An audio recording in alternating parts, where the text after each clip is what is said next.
আজ 12ই মার্চ 2023। আজকের দিনেই 2017 সালে আমরা বিবাহ নামক বন্ধনে আবদ্ধ হয়েছিলাম। বারটা ছিল রবিবার আর দিনটা ছিল হোলির দিন। বিয়ের আগের দিন রাতেই সবাই মিলে হই হই করে মেহেদি পড়েছিলাম। বিয়ের দিন খুব ভোর ভোর মা মামিরা ঘুম থেকে ডেকে তুললো। ব্যাপারটা খুব একটা অবাক লাগেনি, কারণ বিয়ের আগে থেকেই দেখছি সব ছেলেমেয়েরাই বিয়ের দিন ভোরবেলা ঘুম থেকে ওঠে। তারপরে দিদি আর ছোটো মা মিলে শাড়ি পরিয়ে দিল আমায়। হাত ভরা মেহেন্দি, গায়ে হলুদ শাড়ি, নিজেকে কেমন যেন বিয়ের কনের মতোই লাগছিল। সবাইকে প্রণাম করে বসলাম। সামনে বিয়ের কুলো, শাখাপলা, দই খই, মিষ্টি সব কিছুই থেকে কেমন যেন বিয়ে বিয়ে গন্ধ লাগছিল।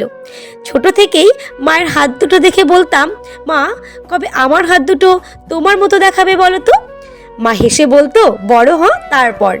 আজ যখন সত্যি সত্যি মামি শাখাপলাগুলো আমার হাতে পড়াচ্ছিল, অজান্তেই নিজের হাতটা কেমন যেন ভারী হয়ে আসছিল। না, এই শাখাপলার আর কতই বা ভার হবে, কিন্তু মনে হচ্ছে অনেক দায়িত্ব আর ভালোবাসা জড়িয়ে আছে এই শাখাপলাতে। না চাইতেই অজান্তে চোখের কোণে জল চলে এলো। দধিমঙ্গলের সমস্ত নিয়ম পালন করা হলো। আস্তে আস্তে ভোরের আলো ফুটে সকাল হলো। সূর্যি মামাও উকি দিল। সারা উঠান জুড়ে বিয়ের প্যান্ডেল, তার মাঝখানে বিয়ের মণ্ডপ, মণ্ডপের বাইরে বিয়ের বাজনা বাজছে। আজকের সকালটা যেন একটু অন্যরকম লাগছে। সারা বাড়ি কেমন বিয়ে বিয়ে গন্ধে ভরে উঠেছে। লোকজন আসতে শুরু করেছে, খাওয়া দাওয়া, হই হুল্লোড়, ফটোশ্যুট, সব আনন্দের মাঝখানেও কোথাও যেন আমার অদ্ভুত একটা কষ্ট হচ্ছে। ব্রাহ্মণ দাদুও চলে এসেছে, নান্দি মুখের জোগাড় শুরু হয়ে গেছে। আমি আর আমার বাবা পাশাপাশি বসা। ব্রাহ্মণ দাদু মন্ত্র পড়ছে, বাবা সেই সব নিয়ম নিষ্ঠা ভরে পালন করছে। নান্দিমুখের সব অনুষ্ঠানের শেষে যখন বাবা আমার হাতে গাছ কৌটোটা ধরিয়ে দিল, বাবার চোখ দুটো জলে ভরে গিয়েছিল। কেউ না দেখলেও আমার চোখে কিন্তু সেটা পড়েছিল। আমার জীবনে আমি প্রথম আমার বিয়ের দিনই আমার বাবাকে কাঁদতে দেখেছিলাম। যতই বেলা বাড়ছে ততই যেন আরও বেশি করে কষ্ট হচ্ছে। বিয়ের দিন যখন সব মেয়েরা কাঁদতো, তখন আমি ভাবতাম বিয়ের দিন সবাই কাঁদে কেন, আর বলতাম আমি কখনোই কাঁদবো না। কিন্তু সেই আমি বিয়ের দিন দুপুরবেলা মাকে জড়িয়ে ধরে হাউমাউ করে কেঁদেছিলাম। তার কিছুক্ষণ পরেই গায়ে হলুদ নিয়ে বরের বাড়ি থেকে লোক এসে পড়ল। একে একে ওরা আশীর্বাদ করলো, কারণ বিয়ের আগে আমার আশীর্বাদ হয়নি, বিয়ের দিনই আশীর্বাদ করেছিল। আশীর্বাদ করে ওরা চলে গেল। আমাদের বাড়ি থেকেও সবাই গঙ্গা বরণে বেরিয়ে পড়ল। কয়েকজন ছাড়া প্রায় সবাই নাচতে নাচতে জল ভরতে গেল। বয়সটা 18 বছর হয়ে গেলেও মানুষটা বড্ড ছেলে মানুষ ছিলাম। অন্যের বিয়েতে জল ভরতে গিয়ে খুব নাচতাম, কিন্তু আফসোস হচ্ছে সবাই নাচছে, তাহলে আমি কেন দাঁড়িয়ে দাঁড়িয়ে দেখছি।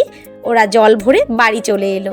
আমার সব বোন, দিদি, বৌদিরা, ছোটো মা, বাপের বাড়ির সমস্ত লোক, আমার বন্ধু বান্ধবীরা উঠোনে খুব নাচছিল।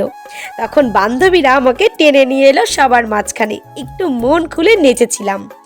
আস্তে আস্তে বিকেল গড়িয়ে সন্ধ্যা নেমে এলো। আমার বরমশাইয়ের ছোঁয়া হলুদ আমার গায়ে লাগানো হলো, সাথে সবাই অনেক হলুদ খেললো। গায়ে হলুদের পর্ব শেষ করে চান করে নিলাম।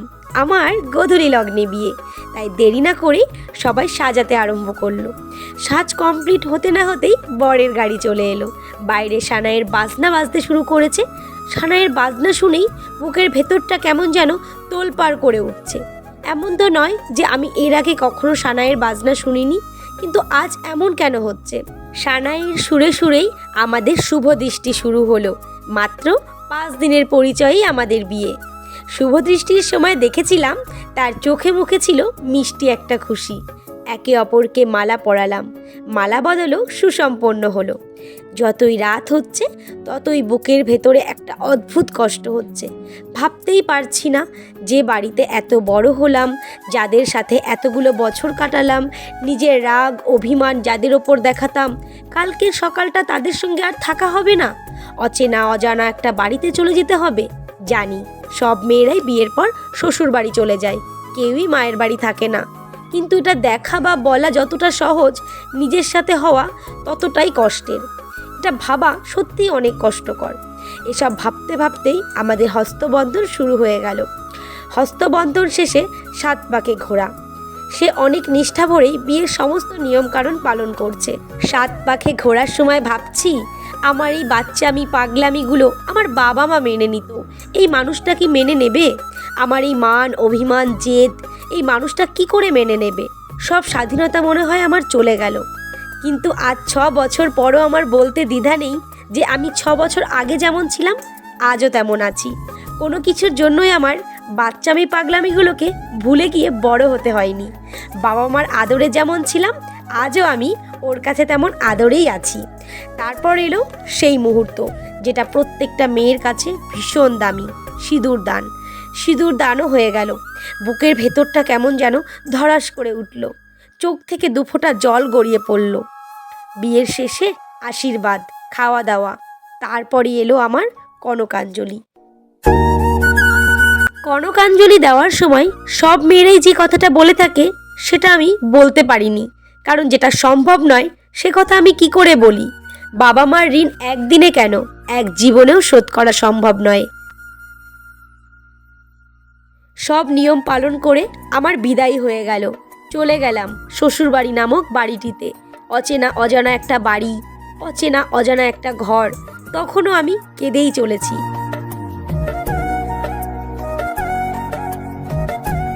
আজ বিয়ের পরের দিন সকালবেলা, অর্থাৎ কাল রাত্রির দিন। সকাল থেকেই পাড়া পড়শি লোকজন আসতে শুরু করেছে নতুন বউ দেখবে বলে। আমিও সকাল সকাল ঘুম থেকে উঠে স্নান করে শাড়ি পরে এক মাথা সিঁদুর দিয়ে বসে আছি। একে একে লোকজন আসতে শুরু করেছে। প্রণাম করতে করতে আমার কোমর প্রায় যায়। এই অচেনা অজানা জায়গায় সারাদিনে সব থেকে বেশি যে খোঁজ নিয়েছিল সেই মানুষটি হলো আমার বর। খিদে পেয়েছে কিনা বলো, কোনো অসুবিধা হলে বলো, কোনো কিছুর প্রয়োজন হলে আমাকে ডেকো। সত্যি এই মানুষটা পাশে ছিল বলে বোধহয় আমার কষ্টটা অনেক কম হয়েছিল। তারপর সারাদিন খাওয়া দাওয়া, কান্নাকাটি, দুঃখ এসব নিয়েই কেটে গেল।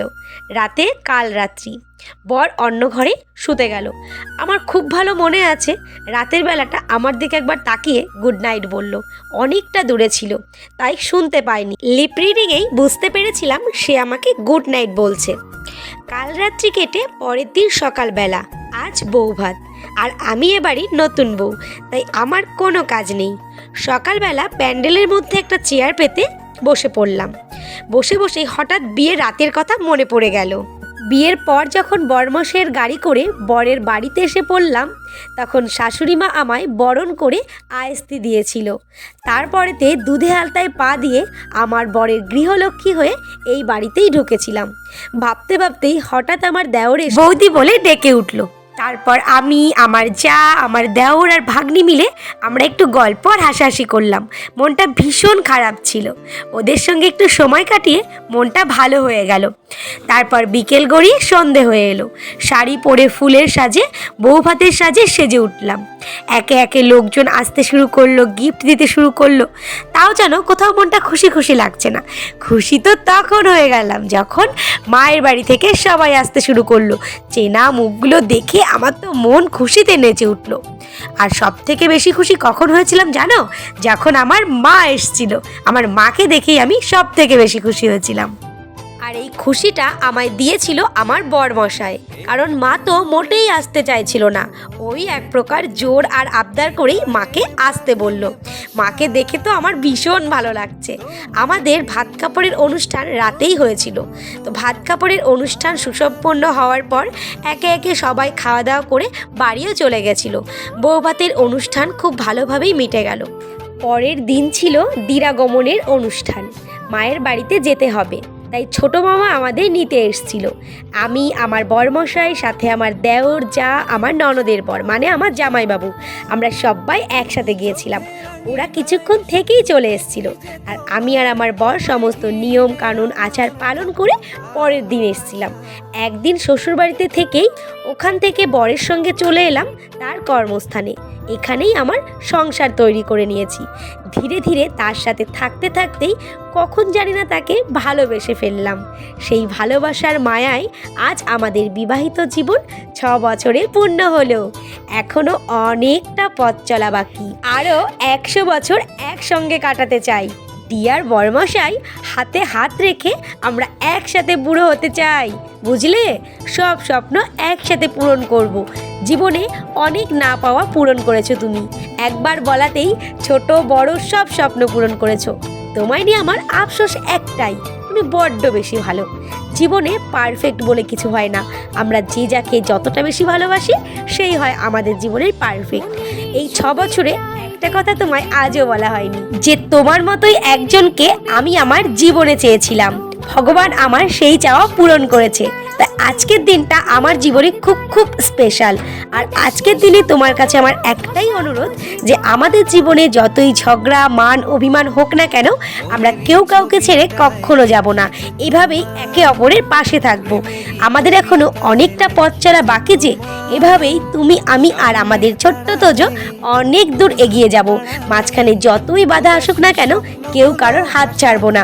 হ্যাপি অ্যানিভার্সারি ডিয়ার বরমশাই, এভাবেই আমার সঙ্গে থেকো আর আমার সব রাগ অভিমানগুলোকে এভাবেই মানিয়ে নিও আর আমার সঙ্গে এভাবেই ঝগড়া করো। হ্যাপি অ্যানিভার্সারি অ্যান্ড অনেক অনেক লাভ ইউ।